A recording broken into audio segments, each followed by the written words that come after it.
అబ్బా, ఒక్క వెహికల్ కూడా రావట్లేదు. ఏయ్ అంకుల్ లిఫ్ట్. వీడేంటబ్బా ఇక్కడ? అంకుల్ లిఫ్ట్ కావాలి. నేను నీకు లిఫ్ట్ ఇస్తాను గాని స్కూల్ బస్ ఎక్కెళ్ళకుండా వాళ్ళనే వెళ్ళి లిఫ్ట్ అడుగుతున్నావు దేనికమ్మా? అదంతా ఓ పెద్ద స్టోరీ. ఆ. మా గర్ల్ ఫ్రెండ్ తో కలిసి ఆ? స్కూల్ బస్ ఆహా. ఎక్కుదామని వాళ్ళ ఇంటికి వెళ్ళాను. ఆ. అక్కడికి వెళ్ళేసరికి ఆ? బస్సు పోయింది, గర్ల్ ఫ్రెండ్ పోయింది. అందుకే ఇన్ని బాధలు. సరేరా కూర్చో వెళ్దాం. అయినా నీకెందుకురా గర్ల్ ఫ్రెండ్స్? వాళ్ళ ఇంటికి వీళ్ళింటికి వెళ్ళడం ఎందుకురా? నువ్వు మీ ఇంటి దగ్గరే స్కూల్ బస్ ఎక్కెళ్ళొచ్చుగా. అంకుల్, మీరు నన్ను నా ఫ్రెండ్షిప్ ని అవమానిస్తున్నారు. అదేం లేదురా. సర్లేరా కూర్చో వెళ్దాం.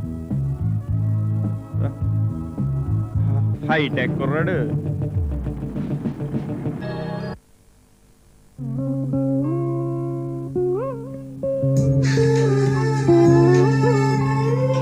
పెదనాన్న, బాగున్నారా?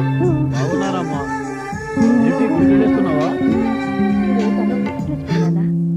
అమ్మ ఆరోగ్య శాంతి చేకూరాలని గుడికి వెళ్ళి పూజ చేయించొస్తున్నాను. నీలాంటి కూతురి కన్నా మీ అమ్మ ఎంతో అదృష్టవంతురాలమ్మా. ఇలా ఒంటరిగా హాస్టల్లో ఎందుకమ్మా? నా కూతురు రమ్యతో కలిసి ఉండమ్మా.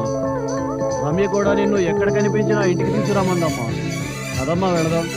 పర్వాలేదు పెదనాన్న. నేను హాస్టల్లో బాగానే ఉంటున్నాను. మీ అభిమానానికి కృతజ్ఞురాలిని. ఈ పెదనాన్ని నీకుండగా నీకు ఎవరూ లేనట్లు బాధపడకమ్మా. రమ్య నా మొదటి కూతురు అయితే నువ్వు నా రెండో కూతురు అమ్మా.